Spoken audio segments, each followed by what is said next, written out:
กันขั้วอินเกมินมีทรินเดียวที่กวางเฮียนินกันอินเสียบังอากันหุ่นด้านงาเลยมินิสมรีบังอากันตีค่ะกันหักเข่งตัวลงไม่ยังอ่ะตีเฮียนินปาสโตรินหุ่นบังอาอาคนนะ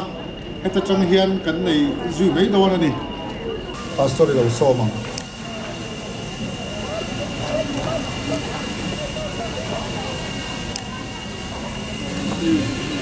โอเลสนี่นะกันเกาสัน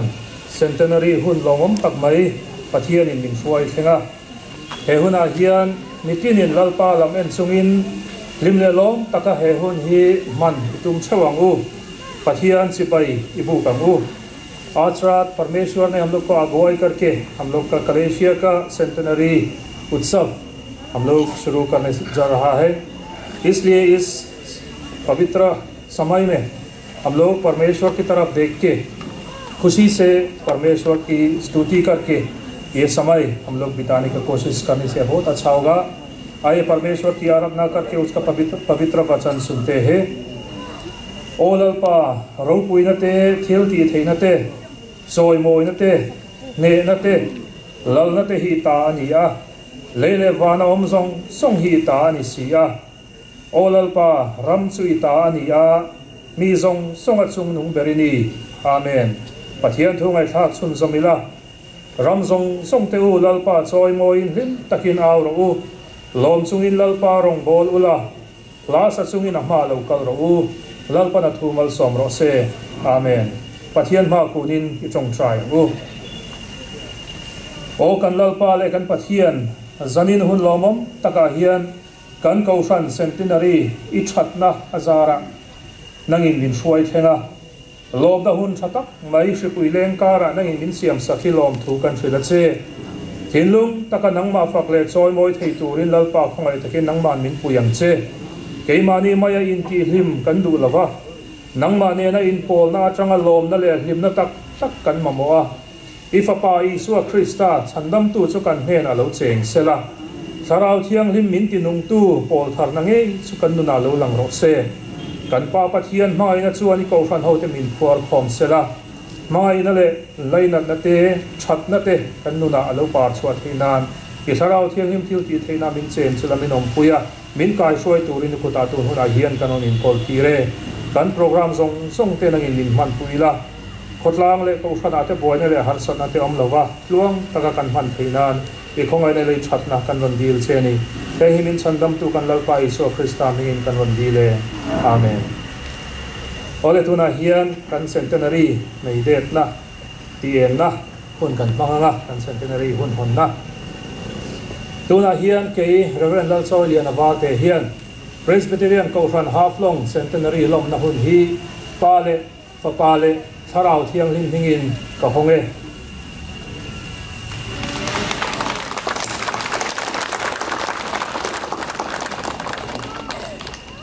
celebrating 100 years of God's goodness. Lalparo ko'y perose. Amen. Letikan biakin sung lama in khom la in man sum zam don hiya biakin lama yu chawam ule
Nani na filpe di lupe ten kami le ilina akilen trong kupa bit trong te rai trong te tamin le ni ania anua trong dam tam trong te le ni ani bila ko dia le ni ha akal me ani ni ni le ko ni se nama usul ni le ni ani tua so ania Kami sebenarnya untuk sultan tak mau sini kerja. Jadi itu orang sendal. Kalau ni Cina sendal nak orang yang lupa sensor tu. Kalau mulai kalau ni mereka akan orang ni sultan tahu sendal ni. Bangun jalan seperti tempat di. Tapi cenderung kerana orang tak kenal atau orang besar. Nella alla paese che sta in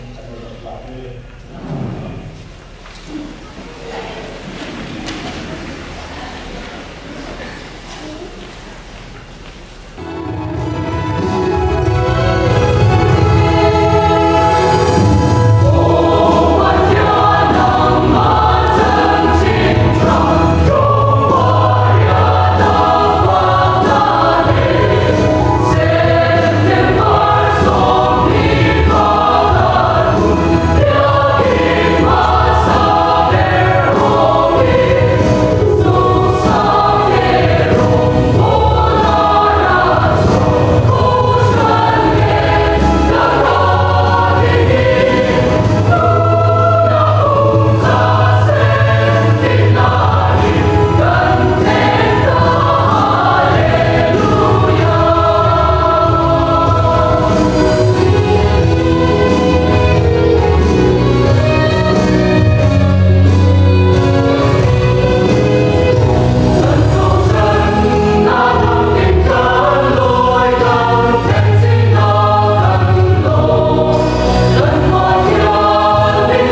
tuloy ko matulad sa Scout sa Romani. Ari dito ko ako ang ina. Zone na ko pasuan. Lama sa siya mga niya ko kami. Ama ang din na ako sa siya. Lama na ko ang hotel siya. Ama rin na ako sa kanya bagin. Lama sa आज सबसे पहले आप मलेशिया का जितना समस्या इस पवित्र स्थान में इकट्ठा हुआ है, आप सभी को हमारे प्रभु यीशु मसीह के नाम में सेंटनरी का शुभकामनाएं देता हूँ। कि यह परमेश्वर की भलाई, परमेश्वर की अच्छाई से सिर्फ उसी की वजह से इसी समय को हम लोग मिला है। इसलिए परमेश्वर को स्तुति गंगावत करके धन्यवाद देने के लिए मलेशिया के हर सदस्य को हम अनुरोध करता है। हम लोग का दुनिया कैसा रहेगा, कैसा चलेगा, हम लोग कुछ मालूम नहीं है, लेकिन हम लोग विश्वास करता है कि परमेश्वर हमें लेके चलेगा, हमें अगुवाई करेगा और हमारा सारा प्रोग्राम, हमारा सारा कार्यक्रम जहाँ है लोग आसान से मान सकेगा, लोग यहाँ विश्वास करता है। अत्यंत हमारे आत्मा Pengisuan bagian pengenalan satu ring di yang tadi dan semua center dari lokan dia dan untuk boleh dapat kita boleh berikan juga yang inilah bagi ini akan yang tidak dapat dan sesuai dengan dari yang positif nah istilah orang sesuai tidak kita orang itu undi yang undi atau suami atau orang setiap undi yang suami itu suami yang suami tapi berpakaian seperti soalnya dan kuih mana sama seperti terlihat sampai bukti terkait apa pada saat langsung atau ini atau kemudian sampai orang orang yang sudah sendiri amal itu kami suai oleh lawan yang sudah sendiri amal itu kami suai oleh orang sebentar Psalm 24 verse 8.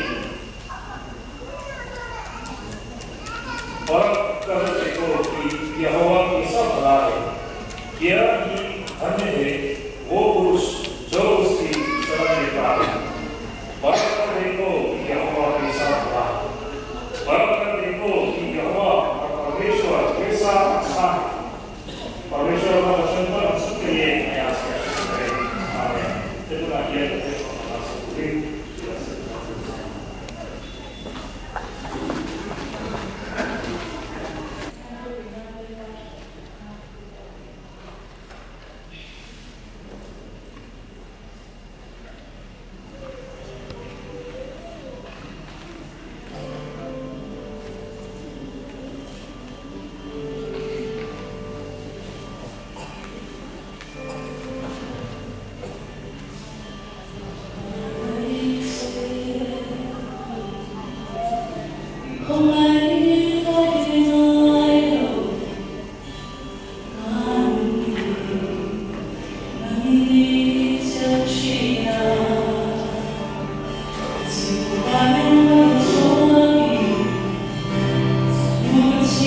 lalpa Zion Kuri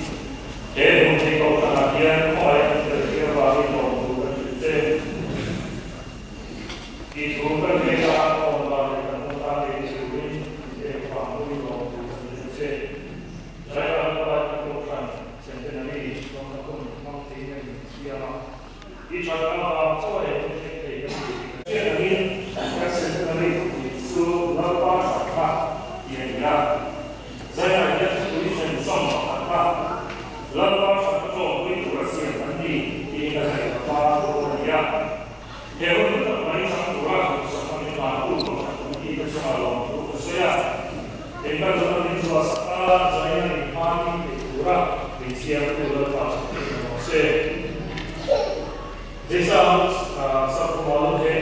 हमारा सेकेंडरी का विषय है परमेश्वर की अच्छाई परमेश्वर की भलाई और आज का हमारा विषय होगा हम परमेश्वर की अच्छाई सजा करने के लिए बनाया गया है परमेश्वर की अच्छाई को हम स्तुति गीत में गाते हैं वचन में हम करते हैं लेकिन क्या हम अच्छी तरह से इसका अर्थ मालूम है कि नहीं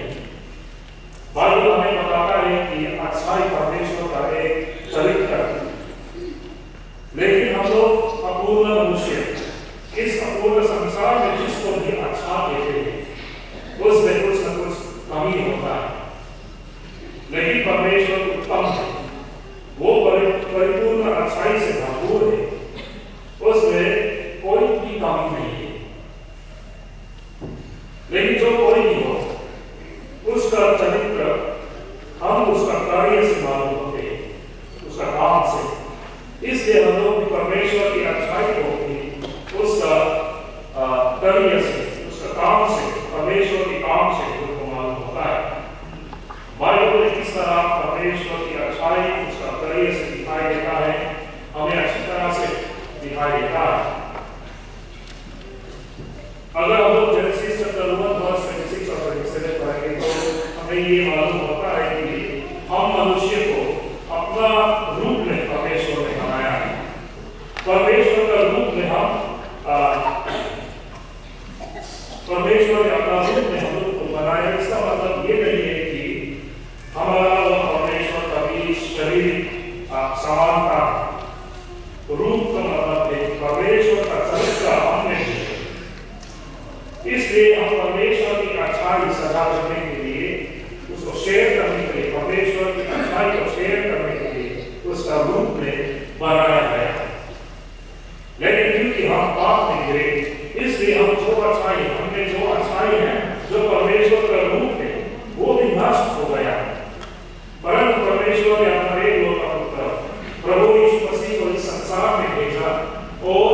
यीशु की अच्छाई को पिता में हमारे अच्छाई माना और हम परमेश्वर की अच्छाई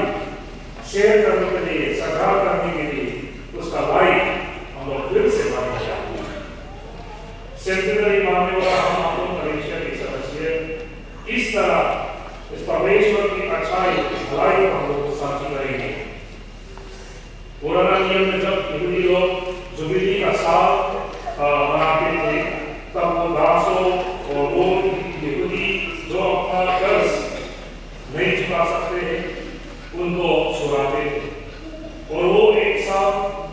जमीन को विश्राम करने देते थे और खेती नहीं करते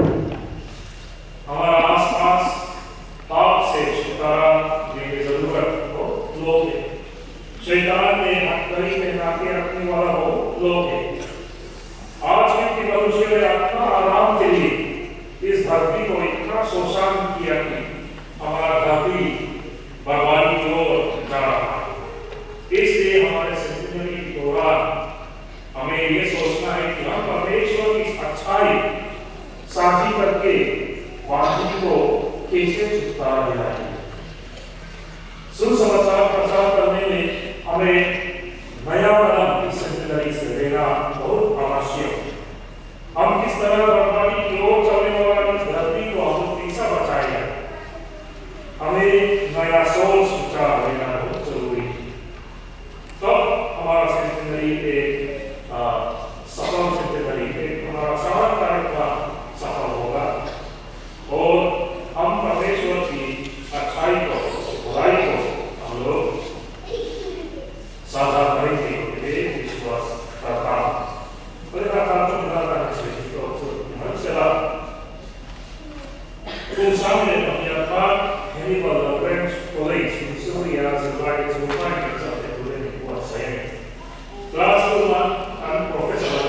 like to last minute preparation exam chẳng lai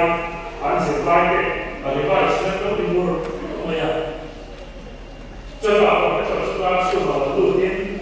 rồi nó trong trong đi textbook của các cái gì thế sao mà nhà nó mà đi chấp tiền của mình qua đi anh bị ốp ra không ạ zero like thì tôi đi cho classroom xuống rồi cái này trước đó professor说咱查的都别搞这个生活上是吧马上就来研究对吧那边说麻烦你这点没就那边上查的对吧说做那边查的从送出了你非常少的啊我把马你生活就跟你生命的连接zero like 马上就说来那边出没这个我的所说，因为上班一场的时候，送他的这个辅导，上班一多谁的因为他一什么时候送他的辅导对了，就说，上班80场数，什么我才不一样，那么你150上班会上班注意。就告诉我这来人说，送给主，俺不把你路边，卡手的先路，为所先路，俺过的手，查那把你，边上大夫嘛，俺不可没，也注意的，不可听听人家，在那个光的一，给我一路全面变大了，不把你好的话，查那。ไม่ชัดก็ต้องตัดไปการดูแลเรื่องการต้องเช็คตัวเองเลยนะที่เราเองที่คุณไล่ท่านบอกชาติเราจะเห็นเลยกันตรงนี้เราว่านี่ที่กันมาเห็นเราว่าชาติอะไรพวกที่เราไม่ตัวนี้เรื่องการตัวเล็กตัวเล็กของเราเองเราว่าชาติว่านี่มันพวกที่โอ้เราว่าเห็นเราที่เราว่านี่ชาติสิ่งนั้นOrang pasal sesuatu tensi terlalu, orang percaya dia pasal apa, sebab dia akhirnya lalu komen dan orang sendiri lalu berjanji dan ini supaya lalu pasal kita se, lalu pasal itu dengan sesuatu, fakta dengan sesuatu, masa ini bagian sekali dan sekian terlalu, baru yang bagian satu sepuluh dengan sekian. 这天把他说传得出，把天降你，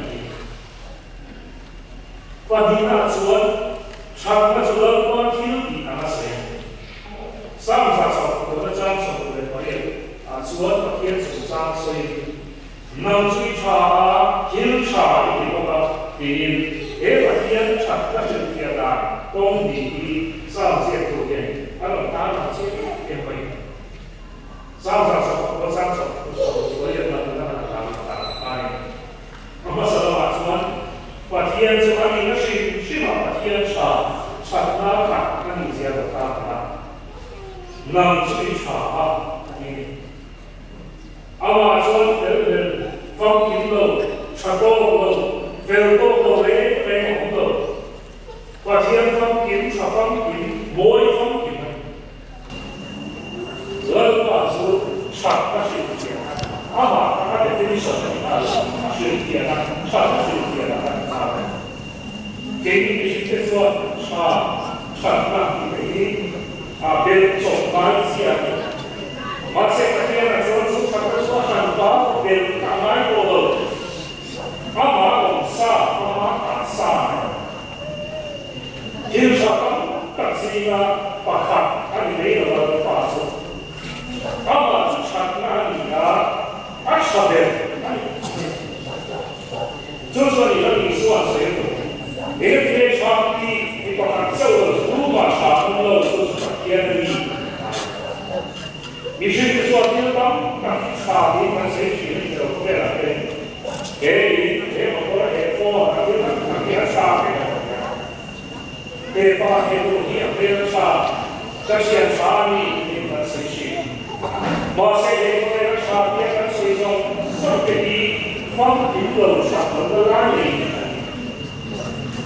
mà sẽ là quan sát số chặt là phong kín lần vào số mà hình phải xả ama chú lần vào chặt là đó là gì mà chặt là vậy如果你按照你看你这个是现在的说，按今天的说话少开了点，说的少开了点，啥一点了点，地方多了点，对啊，你随着有的，按啥来的，按这想这个我不一般的有哪人说，按啥一点的，按这想这个但是这样，这边我说老巴上。那今天上面看了些，老巴上些都没发现，说今天上是些都有大，还有不比老巴上些啊，我看看老的你看的，啊上面的啊旁边的啊听到的，必须得讲普通话，你好，we have to get the master. Asal nama ini konteks yang sebelum kami Indonesia libur ini. Sebab sekarang waktu ini dia konteks pun kami siap sudah bagian ini libur kita manusia bahasa itu maknanya faktor itu. Orang itu kan dua bahasa siap dan sampai di awal manusia orang siap semua. Mak dia itu pembayar rezeki yang lain bukan melalui. Tuh sesuatu bahasa siap dan sampai di kan siap semua. Coba seperti itu Tuhan melakukan begini. Tiga gambar melalui pembayar itu. Coba melakukan itu sampai dia dapat itu. Asal dia itu buat apa itu?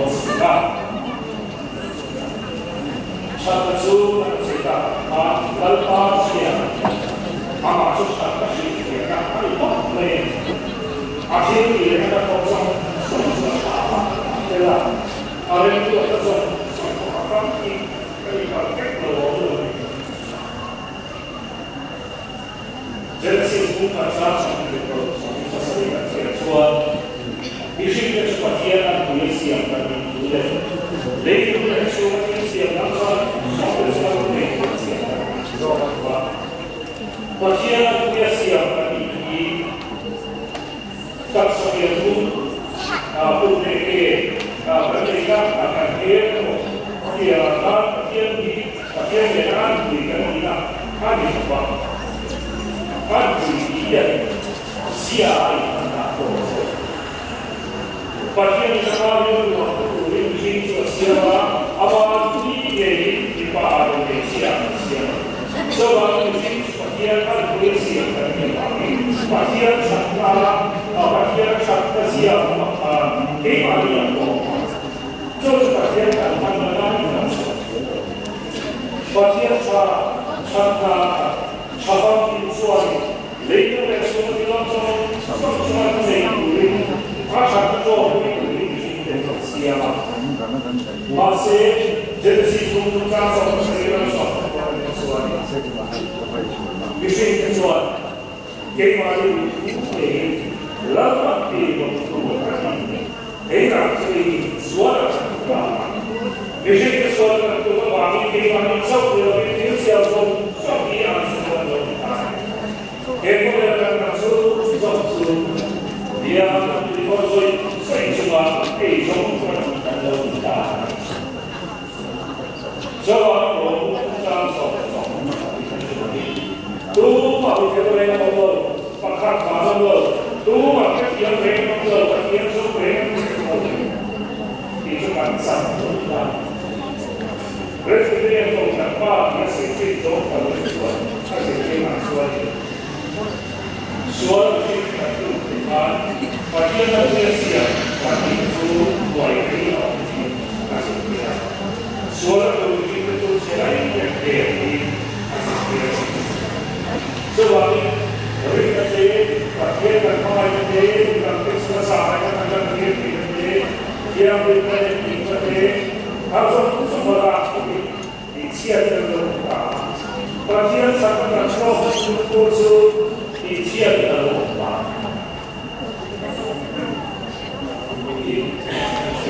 cho nên cái này nó là chia với với chuyển sang của người ta sử dụng của người ta sử dụng một kinh nghiệm sử dụng cho sản phẩm đây à và sẽ là sử dụng phải cho những cái phát triển của công ty rồi các bạn các bạn cũng lại thực hiện làm để có ý sẽ là sử dụng của ai cả là cho nên số là tôi chỉ số là bộ là ở bên phát triển sản phẩm phát triển không phải số áp vào cái số các bạn phải số cái sản phẩm này là đi Hotel yang bersangkut dengan awal hotel sangat baik hotel aslinya.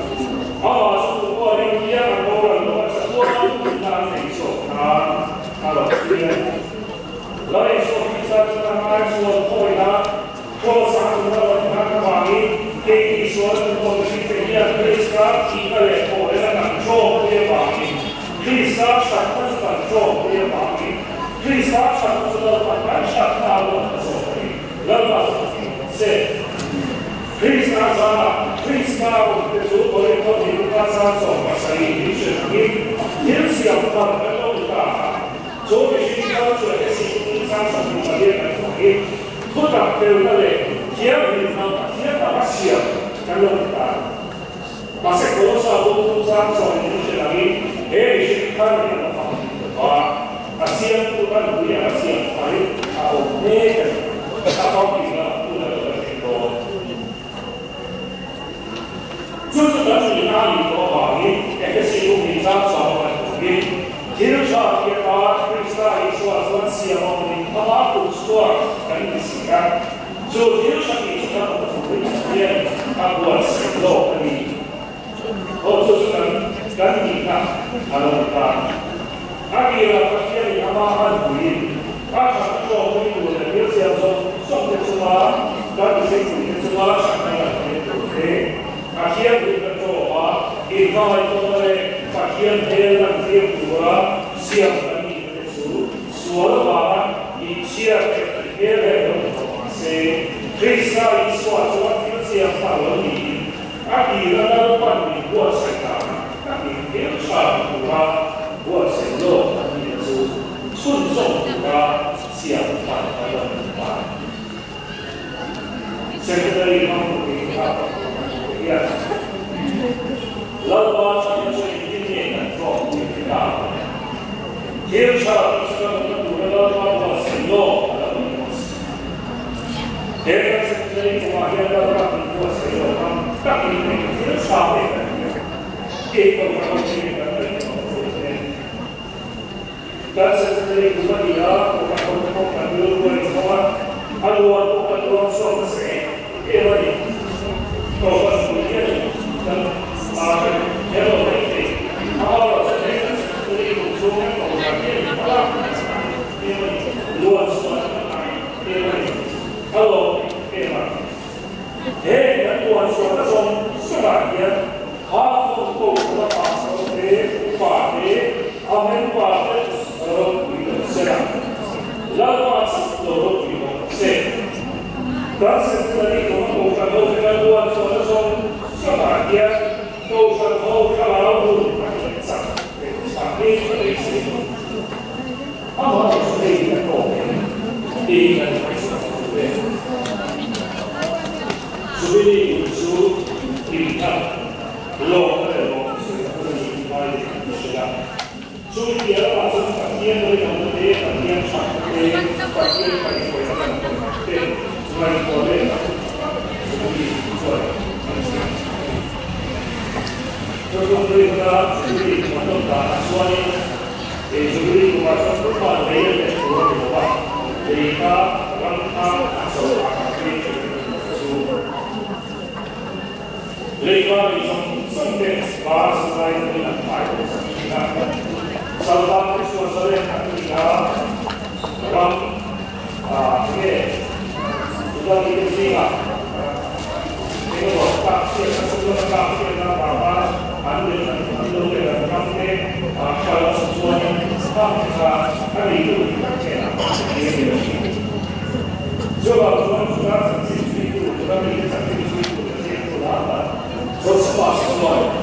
cho kênh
Ghiền